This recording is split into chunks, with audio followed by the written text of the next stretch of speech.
मेरे फूल जाने के अंदेशा से मेरे जिस्म में कांटा चबोया गया, यानी शैतान का कासद, ताकि मेरे मुक्के मारे और मैं फूल ना जाऊं। इसके बारे में मैंने 3 बार खुदावंद से इल्तमास किया कि ये मुझसे दूर हो जाए, मगर उसने मुझसे कहा कि मेरा फजल तेरे लिए काफी है, क्योंकि मेरी कुदरत कमजोरी में पूरी होती है।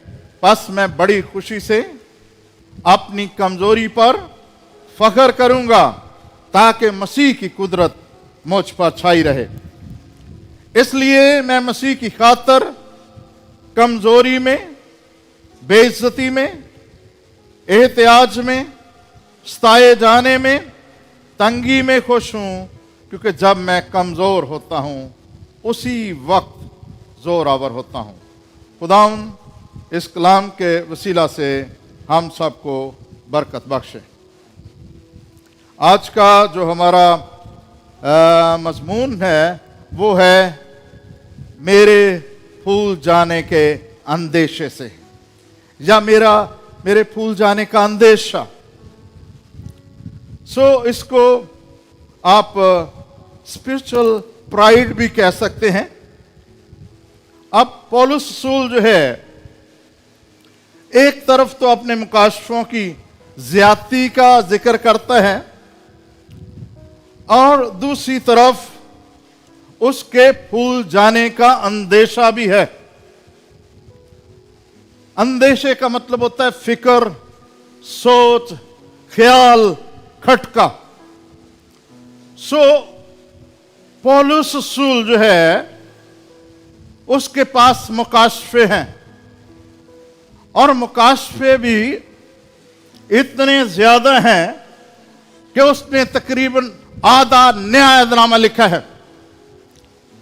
13 खतूत उसने लिखे, लेकिन उसने कभी कोई ऐसी बात, कोई मौजज़ा जो उसके वसीला से ज़हूर में आया हो, उसका जिक्र जो है वो नहीं किया। यहां पर भी अगर आप ऊपर जाएं तो वो तीसरे आसमान तक पहुंचने की बात करता है। जब तीसरे आसमान तक वो पहुंचा है तो वो फिरदौस में गया है। यह आपको याद होगा कि वो डाकू जो यीशु मसीह के दाहिने हाथ पर था, वो तो मरने के बाद फिरदौस में पहुंचा था, लेकिन ये शख्स यानी पौलुस जो है वो जिंदा खुदा की हुजूरी में फिरदौस तक पहुंचा है। आमीन। वहां ना सिर्फ पहुंचे हैं, उसने ऐसी बातें देखी, ऐसी बातें सुनी जो कहने की नहीं है। मुकाशफों की इतनी ज्यादती है, और कई दफा वो करंथस को खत लिखते हुए ये कहता है कि ये बात मुझे कहां से पहुंची है? खुदा से पहुंची है, आसमान से पहुंची है। उसके पास मुकाशफे हैं। यही वजह है कि उसने वो कलाम से भरा हुआ है, और अब जिक्र करता है कि मुकाशफों की ज्यादती से याद रखिए, फूल जाना, घमंड आ जाना, तकब्बर आ जाना, फख्र आ जाना, ये किसी ना किसी चीज की ज्यादती के बायस होता है। समझ गए? इल्म का बढ़ जाना हो, रुपए पैसे का बढ़ जाना हो, कोई तरक्की हो, कामयाबी हो, तो इस तरह से आप समझ सकते हैं कि जब इंसान बढ़ने लगता है तो फिर उसके अंदर गरूर जो है क्या करता है? रास्ते पैदा करता है। अब आप समझेंगे कि ये कैसी बातें हैं जो बताई जा रही, लेकिन याद रखिए, सबसे पहला गुनाह जो आसमान पर हुआ वो कौन सा था? गरूर का, तकब्बर का गुनाह था। अब वही अमल जो है उसने बागे अदन के अंदर भी दोहराने की कोशिश की। उसने कहा कि अगर तुम ये फल खाओगे तुम खुदा की मानद हो जाओगे। उनके अंदर ऐसा जो है बात पैदा कर दी ताकि वो खुदा की मानद बनने की कोशिश करे। गरूर होता क्या है? गरूर असल में खुदा की जगह लेने की कोशिश करता है। वो जहां पर खुदा को जलाल मिलना चाहिए, वो चाहता है कि उसका जलाल क्या हो? जाहिर हो। सो गरूर जो है वो इंसान के लिए कभी भी वो तरक्की का बायस नहीं बनता, बल्कि वो इंसान को गिराने का बायस जो है वो बनता है। जब आप मत्ती की इंजील 30 बाब में आते हैं तो यहां पर भी इब्लीस ने एक चाल चली। अब एक तरफ से तो खुदा की आवाज आ रही है कि ये मेरा प्यारा बेटा है जिससे मैं, अब दूसरी तरफ इब्लीस लिखा है उसको आजमाने के लिए ले गया। आजमाने के लिए जब ले गया तो यीशु मसीह के अंदर गरूर पैदा करने की कोशिश की। फरमा के ये पत्थर क्या बन जाए? रोटियां बन जाएं, ताकि वो तो कब्र में आ जाए और कहे कि हाँ ये कौन सा मुश्किल काम है। फिर अपने आप को ऊपर से गिरा दे। तेरी बाबत लिखा है कि खुदा अपने फरिश्तों को हुक्म देगा कि तुझे अपने हाथों पर उठा ले। सो तकबर और गरूर जो है इसका हरगिज़ ये मतलब ना समझे आपके पास मुकाशफे ज्यादा हो जाए, आपको दुआ करनी आ जाए, आप कलाम पढ़ने लगे, आपको कलाम की समझ आ जाए, आपने के पास कोई डिग्री हो तो ये आपके अंदर रास्ता ना बना सके। गरूर जो है हर वक्त आपका पीछा करता है और वो चाहता है कि आपको किसी ना किसी तरह दबोच ले। याद रखिए, गरूर एक ऐसा गुनाह है जो पोशीदगी से इंसान के अंदर दाखिल होता है। क्या मैं ठीक कह रहा हूं? कैंसर की तरह इसके नतायज जब निकलते हैं बाद में निकलते हैं। सो इसलिए पौलुस रसूल ये कहता है मुकाशफों की ज्यादती के बायस, आगे क्या कहता है? मेरे जो है इसको ना छोड़ें, मेरे फूल जाने के अंदेशा से। इसका मतलब है कि वो समझ गया है। जब उसने खत लिखा उसने इस बात का जिक्र किया कि मैं फूल सकता था, मेरे अंदर यह गुनाह आ सकता था। लेकिन आप एक और बात गौर करते हैं, इसी बाब के अंदर उसने कहा 14 साल पहले, 14 साल के बाद उसने अपने इस बात का जिक्र किया है कि मैं आसमान तक पहुंचा। वो भी डायरेक्ट जो है अपने नाम का जिक्र नहीं करता, वो कहता है एक शख्स को मैं जानता हूं, हालांकि बात वो अपनी ही कर रहा है। 14 साल के बाद आज क्या होता है? आज अगर एक भी कोई भी मौजज़ा हमारे अंदर हो जाए ना, हमारे साथ कोई शख्स शिफा पा गया हो, किसी शख्स की को बरकत मिल गई हो, या हमें कोई मुकाशफा हासिल हुआ हो, तो हम इस गर्ज से हर जगह पर बयान करते हैं कि लोग हमें क्या समझें, हमारी पहचान हो जाए और हम दूसरों से फर्क नजर आने लगे और हमें लोग जो है समझें कि हमारे वसीला से कितना जो है काम हो रहा है। लेकिन आपने गौर किया, मत्ती की इंजील उसके 7वें बाब में लिखा है कि उस वक्त मैं साफ कह दूंगा कि मेरी कभी तुमसे वाकफियत। वो क्या कहते हैं?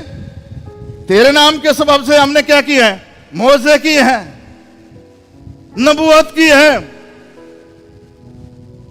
लेकिन वहां पर लिखा है मैं नहीं जानता।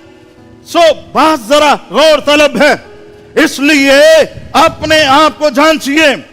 और ये जो है गरूर हर शख्स के पीछे पड़ा हुआ है और वो कई दफा छोटी छोटी बातों में इंसान के अंदर तकब्बर जो है वो नजर आने लगता है और वो बातों बातों में कई बातें कर जाता है। वो समझता है मेरे से अच्छी कोई दुआ ही नहीं कर सकता। कई दफा आपने सुना इन्हें तो दुआ करनी भी नहीं आती। ये क्या है? तकब्बर है, गरूर है। मेरे से अच्छा कोई कलाम ही नहीं सुना सकता, मेरे से अच्छा कोई मशवरा नहीं दे सकता, मेरे जितना किसी के पास इल्म नहीं है, मैंने कभी कोई गलती नहीं की, मेरे वसीला से जब मैं सारा कुछ अपने खाते में डालते जाएं तो समझ लीजिए आप क्या हैं, आप फूल रहे हैं, आपके लिए खतरा है। खतरा क्यों है? कलाम में लिखा है खुदा मगरूरों का क्या करता है?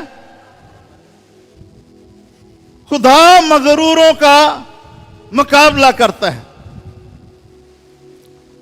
तो ईमानदारों को क्या कहा गया है? लिखा है अबलीस का क्या करो। हमें तो अबलीस का क्या करना है? तो खुदा किसका मुकाबला करता है? जरा सोचिए, गौर कीजिए। खुदा मगरूरों का मुकाबला करता है। सो इस बात को समझिए कि ये कोई इस बात का नोटिस कोई इंसान नहीं ले रहा, खुदा ले रहा है। और खुदा देख रहा है हमारे अंदर कितना गरूर है। क्या हम ये समझते हैं हमसे ज्यादा अच्छी कोई तकरीर नहीं कर सकता, कोई बोल नहीं सकता, कोई साज नहीं बजा सकता, कोई गा नहीं सकता? छोड़ दीजिए इन बातों को, पौलुस रसूल से सीखिए। मैंने पढ़ना घटना क्या है सीखा है। और पौलुस रसूल के अंदर बहुत सी बातें जो है, खूबियां जो है आ चुकी थी, वो बदल चुका था, तब्दील हो चुका था। लेकिन और सवाल ये पैदा होता है, इतना बड़ा शख्स जिसके पास मुकाशफे हो, बाज़ दफा हम समझते हैं कि हमारे पास जो है खुदा का कलाम है, हम खुदा में बड़े मजबूत हैं। कुरिन्थियों का खत आपने पढ़ा, पहला कुरिन्थियों 10वां बाब, वहां पर लिखा है अगर कोई अपने आप को कायम समझता है तो ख्याल करे कि गिर ना पड़े। अगर आप समझते हैं मैं बड़ा मजबूत हूं, इब्लीस मुझे हिला नहीं सकता, तो इस बात को जानिए।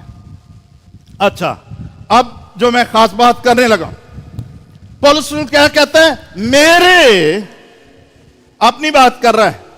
पौलुस रसूल की जिंदगी ऐसी है कि जो काम 12 से गिर्द नहीं कर सके वो पौलुस ने कर दिखाया। आमीन।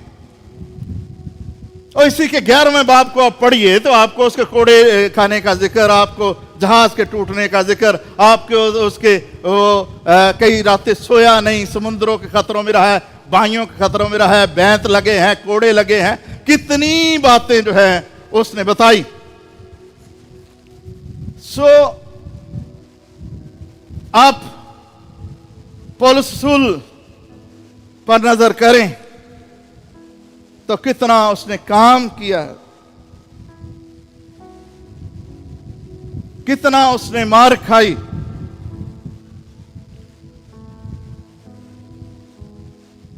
लेकिन अब भी खतरा उसके लिए है। क्या कहता है? मेरे फूल जाने के अब जो है इस बात को समझिए। ये जो फूल जाना है ना, ये आम लफ्ज नहीं है। ये जो यूनानी में लफ्ज जो इस्तेमाल हुआ है,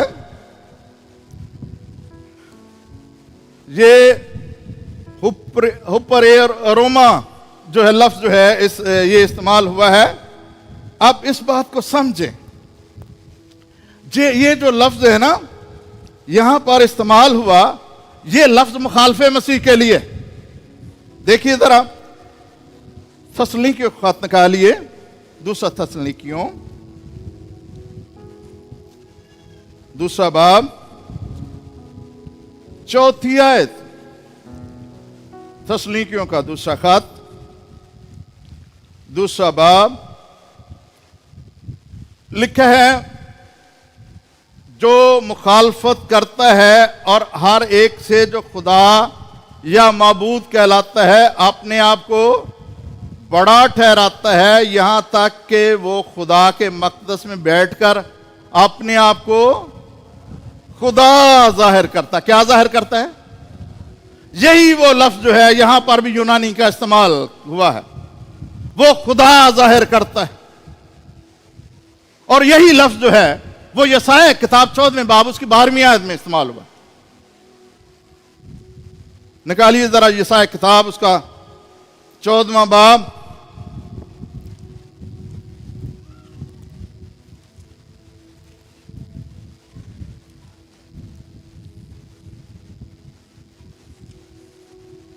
और उसकी 12वीं आयत। अगर कोई पढ़ना चाहे तो पढ़ भी सकता है। 14वां बाब 12वीं आयत से। हाँ, गिर पड़ा,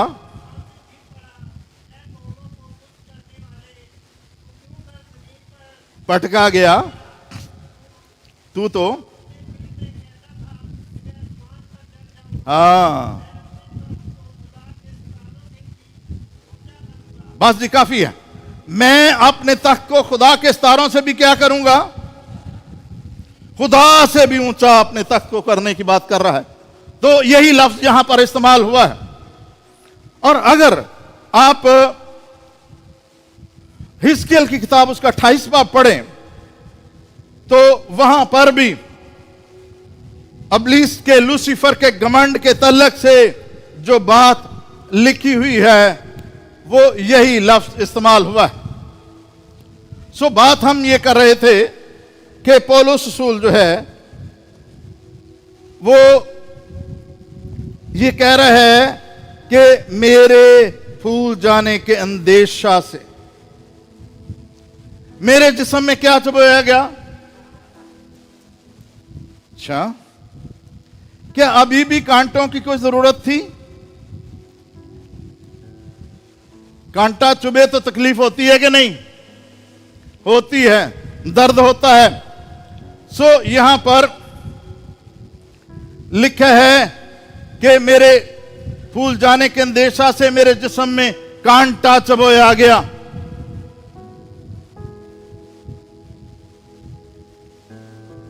ये इस कांटे को शैतान का कासद कहता है, यानी शैतान का क्या कासद। और जो इसके लिए लफ्ज इस्तेमाल हुआ ना, एंजलोस, एंजल से, शैतान का फरिश्ता, शैतान का प्यांबर।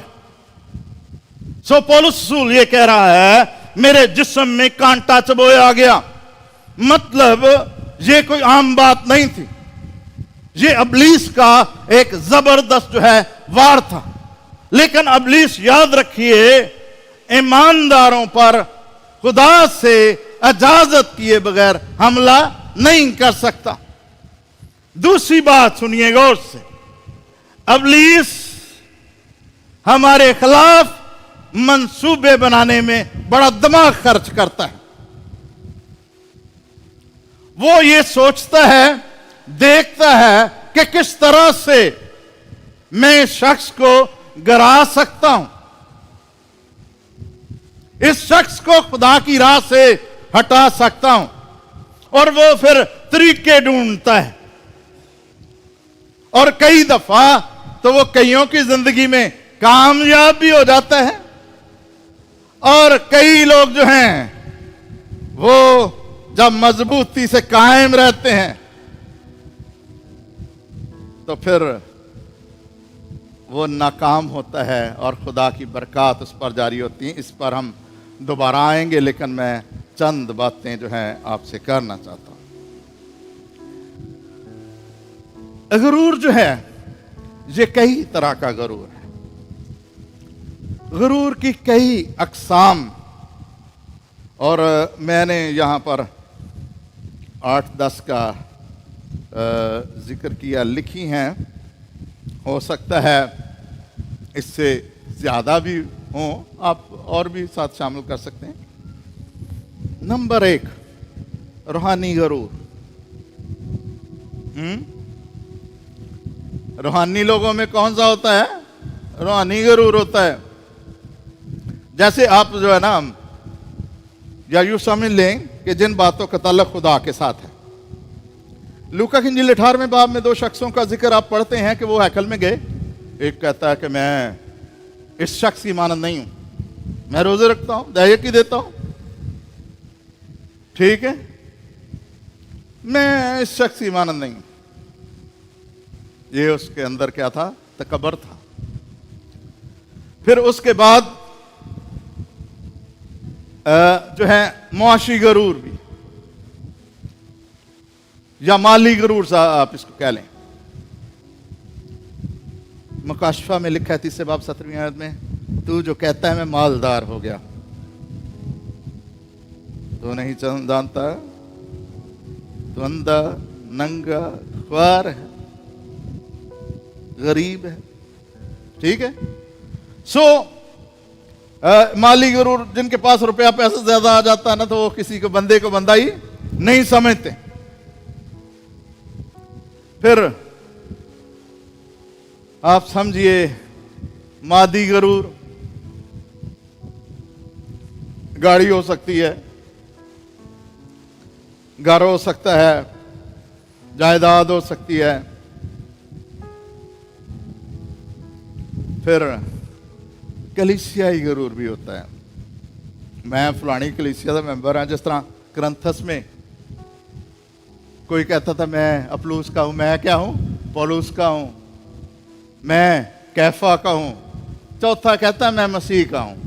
उन्होंने अपने आप को तकसीम कर रखा था। तो याद रखिए, मसीह की कलीसिया की कितनी है? एक ही है। तो कईयों के अंदर ये बड़ा तकबर होता है, ऐसा था फलानी कलीसिया का मेंबर है, अब मैं नाम नहीं लेता, ठीक है। तो ये भी एक तकबर है, घमंड है, और इससे बाज आना चाहिए। फिर उसके बाद खानदानी गरूर,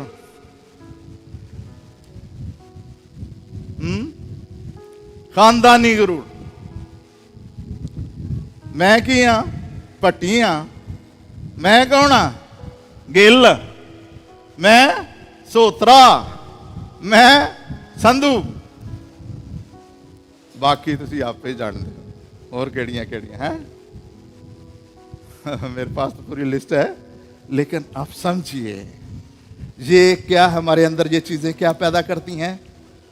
गरूर पैदा करती, तकब्बर पैदा करती हैं,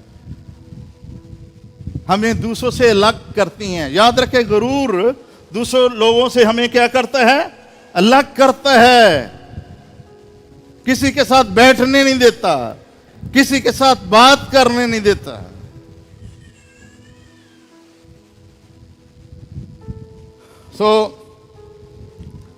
फिर उसके बाद पहनावे का भी गरूर होता है कि नहीं है? मेरे जिन्ना तो किसी को अच्छा पहनना नहीं आता है, किसी को फैशन का पता ही नहीं है। अब मैं ज्यादा आगे नहीं जाता। फिर उसके बाद पोजीशन का गरूर होता है, ओहदे, मैं तो फलां हूं, मेरा तो 70वां ग्रेड है, ठीक है। और फिर इल्मी गरूर भी है, मेरे पास डिग्रियां, लेकिन ग्रंथियों खात में लिखा है इल्म क्या पैदा करता है? गरूर पैदा करता है। अब जो है ये तो गरूर की अक़साम। तो मैं सोच रहा था कि मगरूर शख्स की पहचान क्या है। नंबर 1, मगरूर शख्स जो है वो फर्माबरदार नहीं होता, फर्माबरदारी नहीं उसके अंदर पाई जाती। फिर वो दूसरों को कुछ समझता ही नहीं है,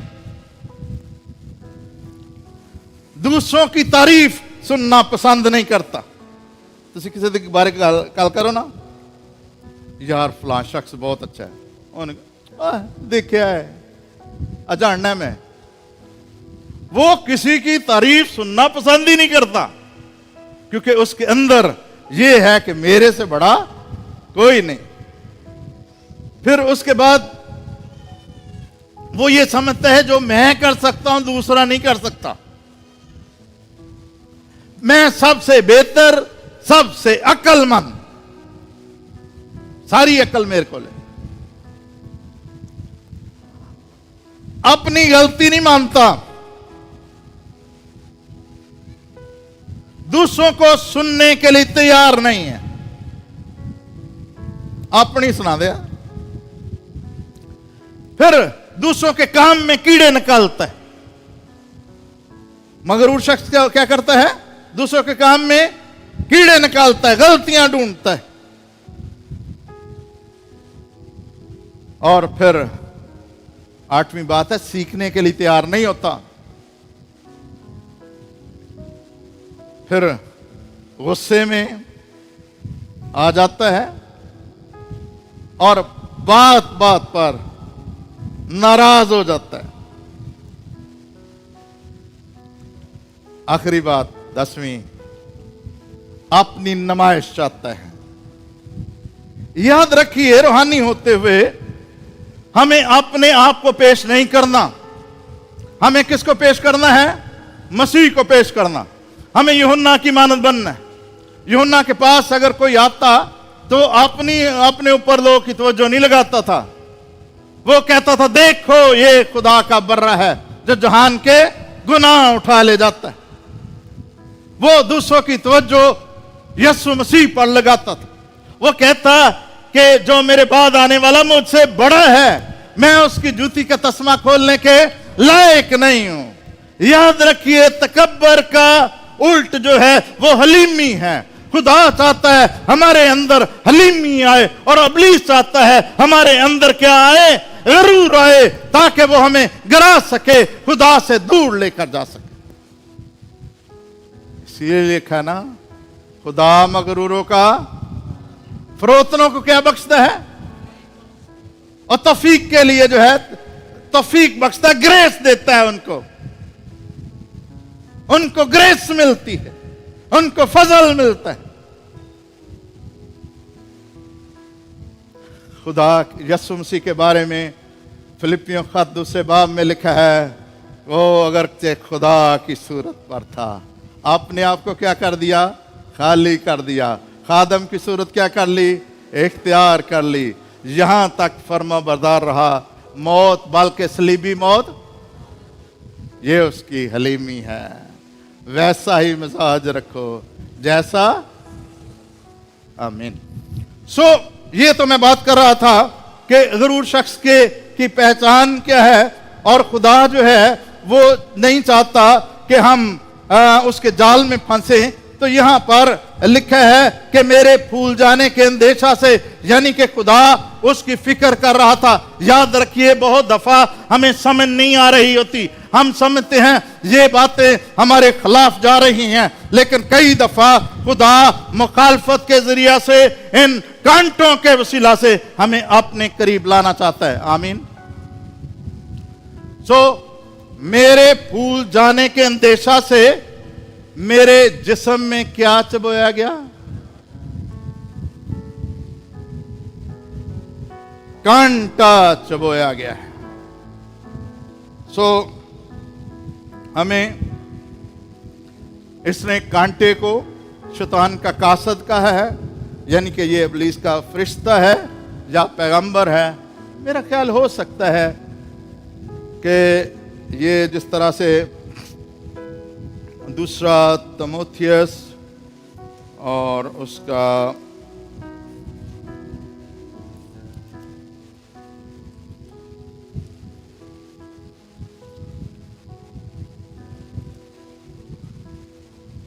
चौथा बाब है, शायद ये सिकंदर ठठेरा था। चौथा बाब उसकी 14वीं आयत, सिकंदर ठठेरे ने मुझसे बहुत बुराइयां की, खुदावंद उसे उसके कामों के माफक बदला देगा। उससे तू भी खबरदार रह, क्योंकि उसने हमारी बातों की बड़ी मुखालफत की है। शायद शैतान ने इस शख्स को इस्तेमाल किया हो, जो भी है, लेकिन यह जरूर है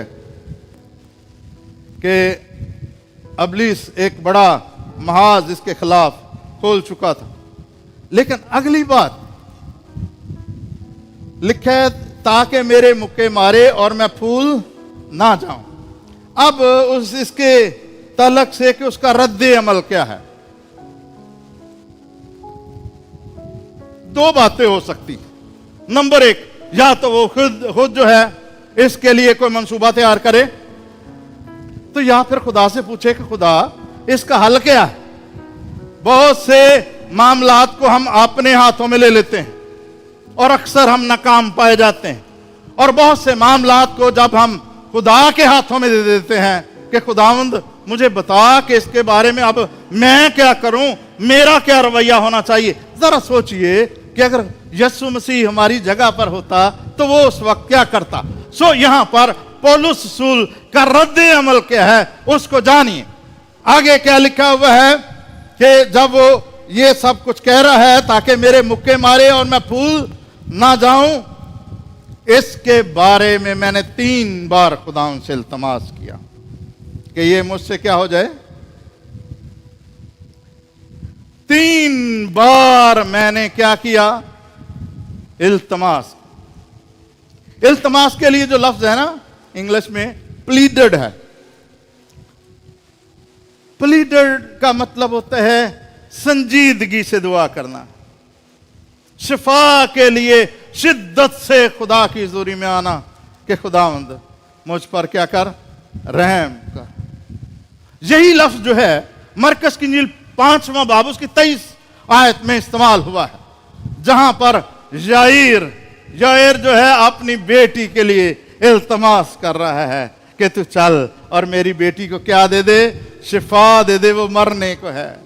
यही लफ्ज जो है वो पहले बाब, मरकस की इंजील पहले बाब में वो एक कोड़ी जो है खुदा यीशु मसीह के पास आता है और कहता है कि मुझे क्या दे, शिफा दे।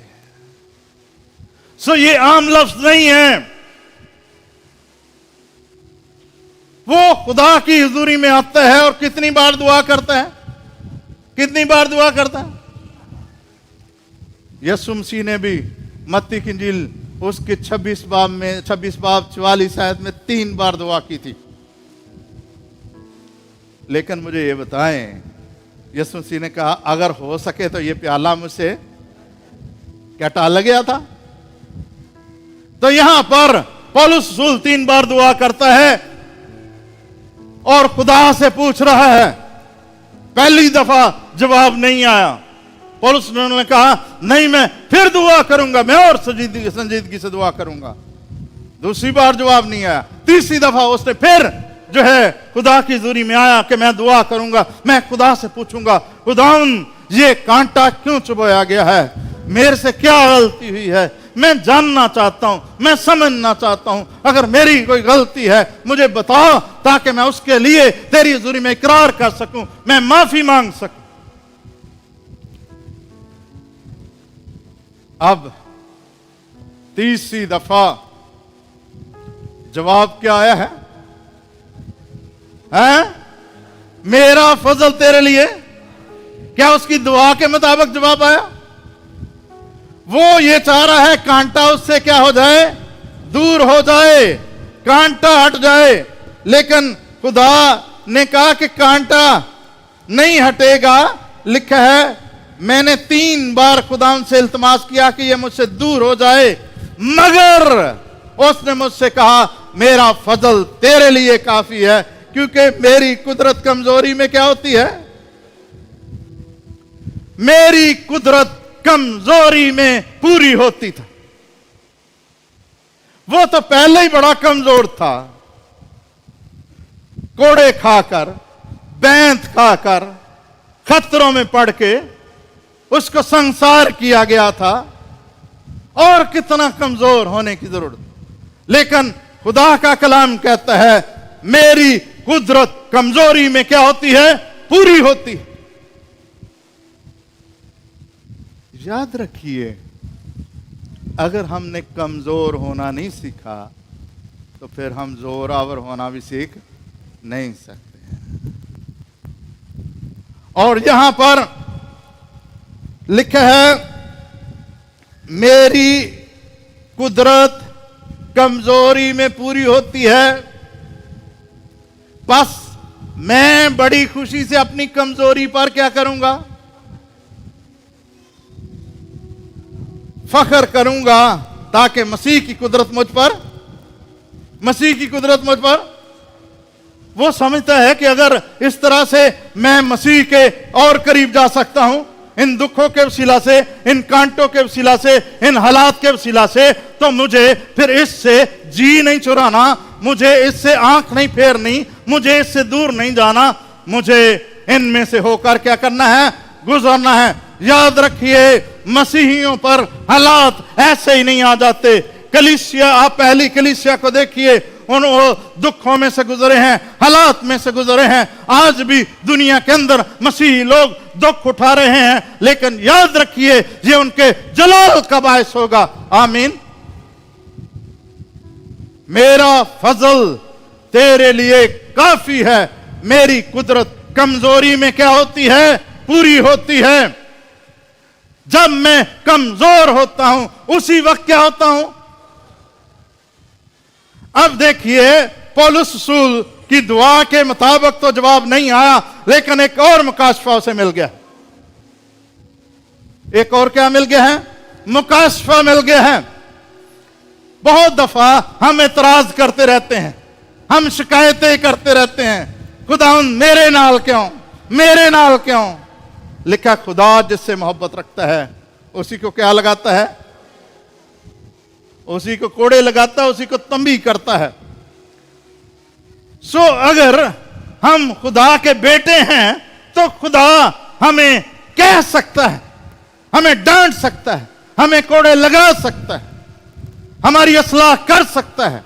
अब पौलुस रसूल इस बात को अब सीख गया है दुआ के वसीला से कि खुदावंद अगर तेरी कुदरत मुझ पर छा सकती है, अगर कमजोरी में तेरी कुदरत पूरी होती है, तो मैं तो इस बात में खुश हूं, मैं तंगी में, हालात में, एहतियाज में, सारी बातों में खुश हूं। इसका क्या मतलब है? इसका मतलब है कि अब वो क्या है?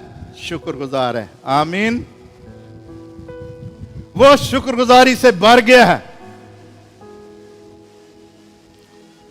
आज जरा अपने आप से सवाल कीजिए, आपकी जिंदगी के अंदर कौन सा कांटा है? खानदान की वजह से, जहां पर आप ड्यूटी करते हैं वहां पर, या आप किसी मुश्किल में हैं, आप बीमारी में हैं, आप हालात में तकलीफ में हैं, मसाइल ने आपको घेर रखा है, आपको निकलने का कोई रास्ता नहीं मिल रहा, तो आप समझ लीजिए अब दो तरीके हैं। या तो कहें कांटे दूर हो जाएं, तो या कहें कि खुदावंद इन सारे हालात में मुझे फजल दे, मुझे तौफीक दे कि इन सारे हालात में पर मैं गालिब हूं, इनमें से होकर गुजरूं। याद रखिए, कांटों में जीना सीखिए।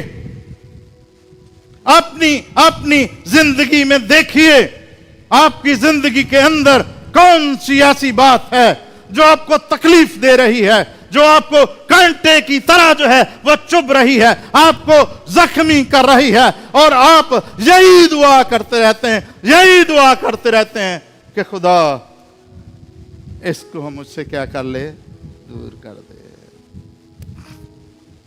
हो सकता है कि वो कांटा खुदा ने आपके लिए रखा हो, हैं?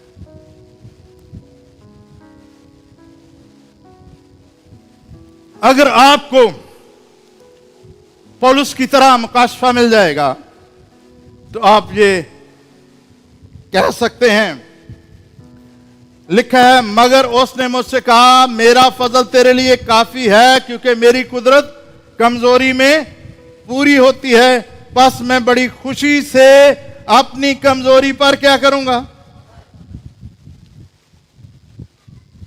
कमजोर पहलू तो कोई भी नहीं दसदा ना। आप ये बताएंगे, सीवी देंगे ना, तो वहां पर क्या करेंगे? हैं? मैं कर सकना, मैं वो कर सकना, मेरे से खूबी है, ठीक है। कमजोरी की बातें बताते हैं, बड़े काम। लेकिन पौलुस रसूल कहता है मैं कमजोरी पर क्या करूंगा, फख्र करूंगा। और लोग मुझे कहें कि तू बड़ा कमजोर है, तेरे से कोई ताकत ही नहीं, जान ही नहीं। और याद रखिए पौलुस रसूल कोई इतना अट्रैक्टिव शख्स नहीं था, ठीक है, लेकिन रूहानी तौर पर वो मजबूत शख्स था। वो फूंक फूंक कर कदम रखने वाला शख्स था। वो अदालतों में खुदावंद की गवाही देने वाला शख्स था। और यहां पर उसको जब ये बात मुकाशफा के तौर पर उसको मिल गई, उसको समझ आ गई कि ये कांटे जो है, ये कांटा जो है ओ मेरा कुछ नहीं बिगाड़ सकता, ये इन हालात में भी मैं खुदावंद की प्रस्तुत कर सकता हूं। आपने पढ़ा नहीं है, जितनी मुसीबतें हम पर आती हैं मेरा दिल खुशी से क्या रहता है, लबरेज रहता है। पौलुस रसूल क्या कहता है, मेरा दिल खुशी से। हम तो अच्छी बातों से खुश होते हैं, लेकिन पौलुस रसूल यहां पर यह कह रहा है कि बस मैं बड़ी खुशी से अपनी कमजोरी पर फख्र करूंगा ताकि मसीह की कुदरत मुझ पर छाई रहे। इसलिए मैं मसीह की खातिर कमजोरी में, बेइज्जती में, एहतियाज में, सताए जाने में, तंगी में खुश हूं। क्योंकि जब मैं कमजोर होता हूं उस वक्त क्या होता हूं, जोरावर होता हूं। जब मैं कमजोर होता हूं तो उस वक्त क्या होता हूं, तंगी में भी खुश हूं, सताए जाने में भी खुश हूं। जी पास साहब है टाइम, या मतलब वाइंड अप करूं? हाँ, सो अगर आप जो बात मैं आपको समझा रहा हूं इस बात तक पहुंच जाएं तो बरकत आपकी है। खुदा की कुदरत आपकी जिंदगी के अंदर ऐसा काम करेगी, आप हर हालात में खुश रहना सीख जाएंगे। और वो कहता है मैं खुश हूं सारे हालात में, तंगी में भी। उसने कहा मैं भूखा रहना भी सीखा, शेर होना भी सीखा है। जब आप तवारीख की दूसरी किताब उसका 26 आयत पढ़ते हैं, 26 बाब पढ़ते हैं, वहां पर एक खास शख्स उजिया का जिक्र मिलता है। उजिया वो शख्स था जिसको खुदा ने तकवीयत दी, हर तरह से उसको मजबूत किया।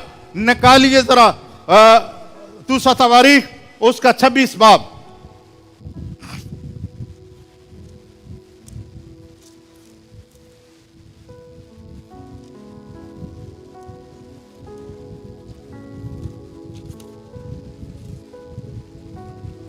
और उसकी 16वीं आयत से लिखा है उजिया के बारे में, लेकिन जब वो जोरावर हो गया तो उसका दिल इस कदर फूल गया कि वो खराब हो गया और खुदावंद अपने खुदा की नाफरमानी करने लगा। चुनाचे वो खुदावंद की हैकल में गया ताकि बखूर की कुर्बानगाह पर बखूर जलाए। तब उजराया काहन उसके पीछे पीछे गया और उसके साथ खुदावंद के 80 काहन और थे जो बहादुर आदमी थे, और उन्होंने उजिया बादशाह का सामना किया और उससे कहने लगे, ए उजिया, खुदावंद के लिए बखूर जलाना तेरा काम नहीं बल्कि काहनों यानी हारून के बेटों का काम है, जो बखूर जलाने के लिए मुकद्दस किए गए हैं। सो मकदस से बाहर जा, क्योंकि तूने खता की है और खुदावंद खुदा की तरफ से ये तेरी इज्जत का बायस ना होगा। तब उजिया गुस्सा हुआ और खुशबू जलाने को बखूरदान अपने हाथ में लिए हुए था, और जब वो काहनों पर जला रहा था तो काहनों के सामने ही खुदावंद के घर के अंदर बखूर की कुर्बानगाह के पास उसकी पेशानी पर कोड़ फूट निकला। और सरदार काहन अजराया और सब काहनों ने उस पर नजर की और क्या देखा कि उसकी पेशानी पर कोड़ निकला है। सो उन्होंने उसे जल्द वहां से निकाला, क्योंकि उसने खुद भी बाहर जाने में जल्दी की, क्योंकि खुदावंद की मार उस पर पड़ी थी। चुनाचे उजिया बादशाह अपने मरने के दिन तक कोढ़ी रहा, और कोढ़ी होने की वजह से एक अलग घर में रहता था, क्योंकि खुदावंद के घर से काट डाला गया था। सो यहां पर आप उजिया के बारे में जानते हैं। उजिया के बारे में हमने पढ़ा है कि उजिया को खुदा ने हर तरह से अमन और ईमान बख्शा था, और वो आजादें उसने बहुत सी चीजें जो है तैयार की। उसके बाद खेती बाड़ी उसे बहुत पसंद थी, वो उसको बढ़ाया। उसने बहुत सी जगह जो है वो तामीर की, और लोग जो थे उसके लिए हदिये लाने लगे थे। वो मजबूत हो गया था, और यहां पर जब उसके पास सब कुछ आ गया तो उसने कहा क्या रूहानी एरिया में भी मुझे क्या करनी चाहिए, तरक्की करनी चाहिए। उसने कहा कि मैं काहिन का काम भी क्या कर सकता हूं, सरंजाम दे सकता हूं। वो काम जो काहिनों का था, बखूर हाथ में लिया और बखूर जलाने के लिए खुदा की हुजूरी में जाने लगा। और लिखा ज़राया काहिन जो है उसने उसे रोका। 80 काहिन और आगे, उन्होंने कहा ये तेरी इज्जत का बायस नहीं होगा, लेकिन उसका दिल जो है गरूर से भरा हुआ था, वो फूल चुका था, उसके दिल के अंदर घमंड आ चुका था। मैं बादशाह हूं, मैं सब कुछ कर सकता हूं।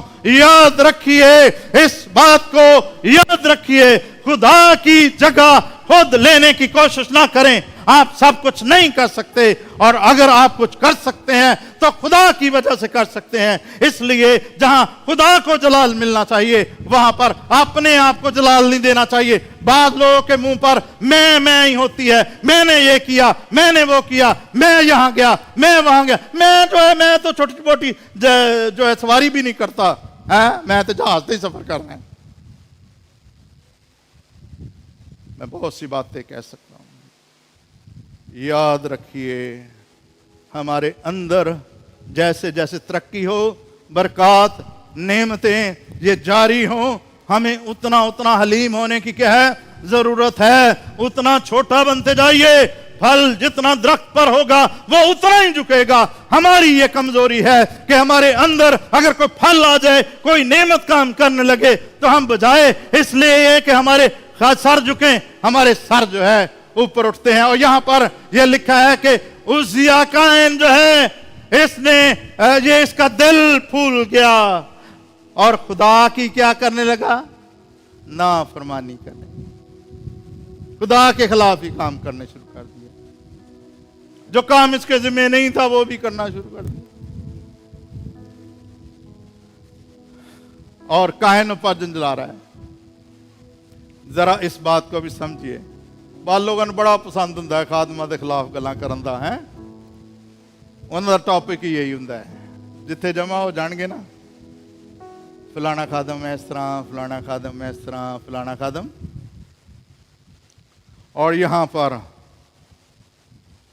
लिखा काहिनों पर क्या कर रहा था, जंजला रहा था।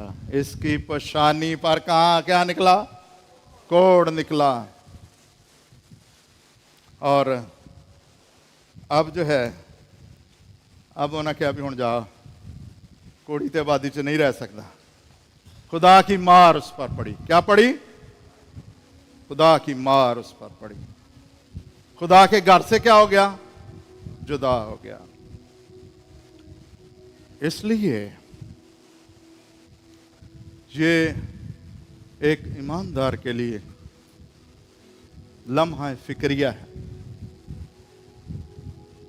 कि इब्लीस कदे दा ना ला जे सानू, नहीं नहीं नहीं, तू तो बड़ा अच्छा है, तेनू तो समझ ही नहीं, तू है फल खादा थे, क्या बात है, खुदा दे वांगू हो जाएगा।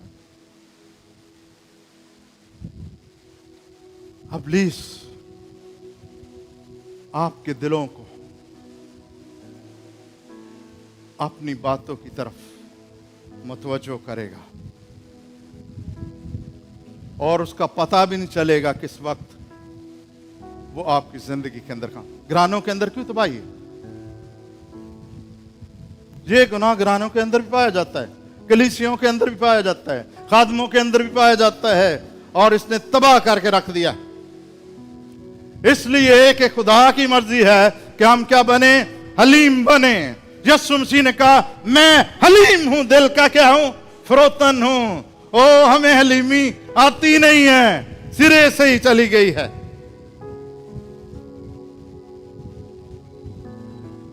हमारे अंदर लिखा खुदा शिकस्ता दिलों के क्या है, करीब है। आपकी शिकस्तगी खुदा को करीब लाएगी। आपके कांटे, अगर आप खुदा की हुजूरी में रहेंगे, खुदा के मुकाशफे को समझेंगे। दाऊद ने क्या इस बात को समझा नहीं था? दाऊद ने कहा अच्छा हुआ कि मैंने मुसीबत उठाई। अच्छा हुआ, ऐ मुसीबत भी अच्छी होती है। ऐसे कहते बुरा होया, बड़ा बुरा होया है।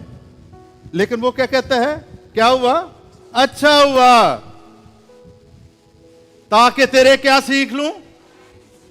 अगर हमें खुदा के कलाम की समझ आ जाती है, अगर हमें खुदा के बात की समझ आ जाती है, अगर हमें खुदा की मर्जी की समझ आने लगती है, अगर हम खुदा की मर्जी को समझ जाएं, याद रखिए दुखों और मुसीबतों में से निकले बगैर कोई बरकत नहीं पा सकता।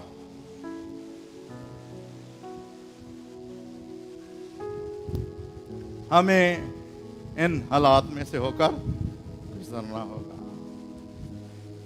हमें अपने आप को खुदा के ताबे करना होगा। हमें दुआ करनी होगी। पौलुस की तरह लिखा उसने इल्तमास की, ये कांटा क्या हो जाए, कांटे दूर हों या ना हों, लेकिन हमें मसीह की क्या चाहिए, कुर्बत चाहिए। मसीह की कुदरत हम पर क्या हो, छाई रहे। और खुदा की हुजूरी हमें घेरे रखे। बरक़ात के दरवाजे हमारे लिए खुले रहें, कलाम के दरवाजे हमारे लिए खुले रहें। आइए आज अपने आप को खुदा के ताबे करें। मेरे भूल जाने के अंदेशा से, ये खुदा ने इसके बारे में सोचा और बाबा शानदार सिबरिया, इसका मतलब खतरा पौलुस रसूल के लिए मौजूद था, खतरा आपके लिए भी मौजूद है।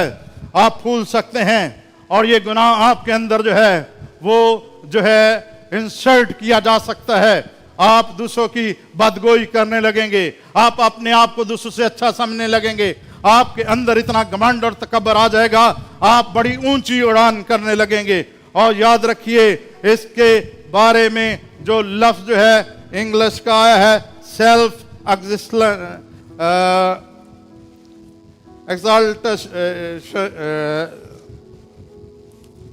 जी, सेल्फ एक्साल्टेशन।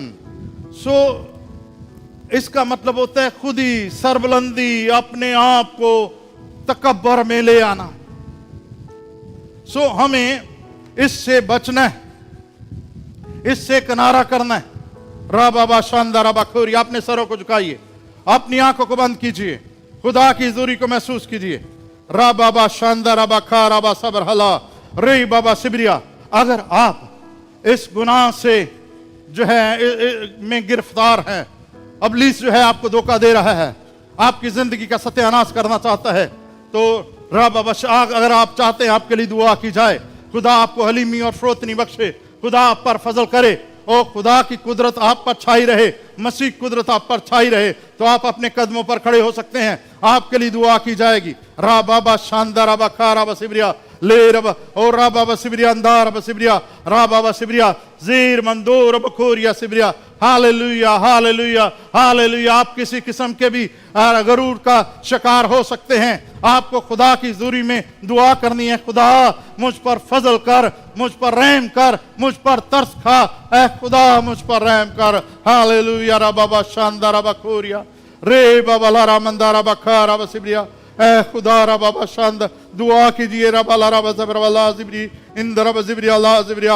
ऐ खुद रुब हल्ला ज़िबरिया। ऐ खुदावंद आसमानी बा, मैं तेरा शुक्र अदा करता और तेरी तारीफ करता हूँ। अपने तमाम बहन भाइयों को मैं तेरी हुजूरी में लाता हूँ। रूह को उसकी कुदरत के वसीला से इनको अपने हाथों में ले। हर किस्म का गरूर, रूहानी हो, माली हो, इल्मी हो, ऐ खुदावंद या माशरती हो, ऐ खुदा किसी किस्म का भी गरूर क्यों ना हो, ऐ खुदा यीशु मसीह के नाम से इनकी जिंदगियों में से जाता रहे खुदा, ये अपने आप को ऐ खुदा तेरी हुजूरी में छोटा बनाने लगे खुदा।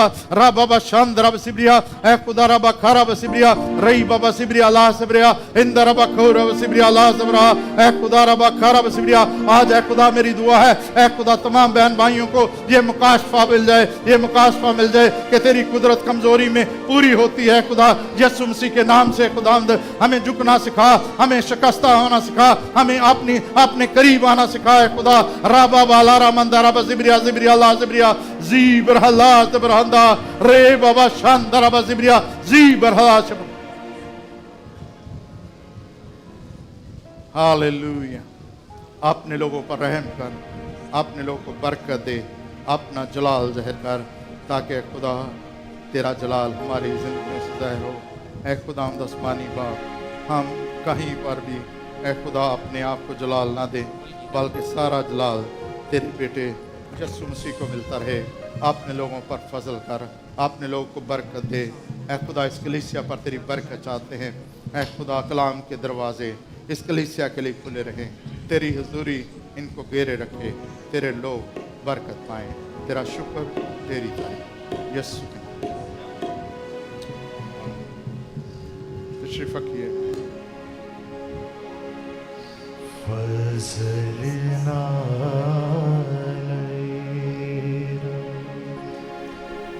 बख्श गुना सब मेरे, मांगू फजल रहम कर, तू होते मेरे, मांगू फजल रहम कर, तू होते मेरे, फसल ना चंगी तरह दो दे, मेरी कर सफाई, चंगी तरह दो दे, मेरी कर सफाई, मैनू कर दू पाक साफ, बख्शे सब बुराई, मैनू कर दू पाक साफ, बख्शे सब बुराई, फजल ना रहेगा, क्यों जो सब बुराई, अपनी मैं मन लेना, क्यों जो सब बुराई, अपनी मैं मन लेना, मेरा जो गुनाह है मेरे आगे रहता, मेरा जो गुनाह है मेरे आगे रहता, फजल ना रहेगा, मैं भी पैदा होया, देखो विच बुरे आई, मैं भी पैदा होया, देखो विच बुरे आई, मैनू इस गुनाह दे, चंगिया मेरी माई, मैं भी इस गुनाह दे, चंगिया मेरी माई, फजल ना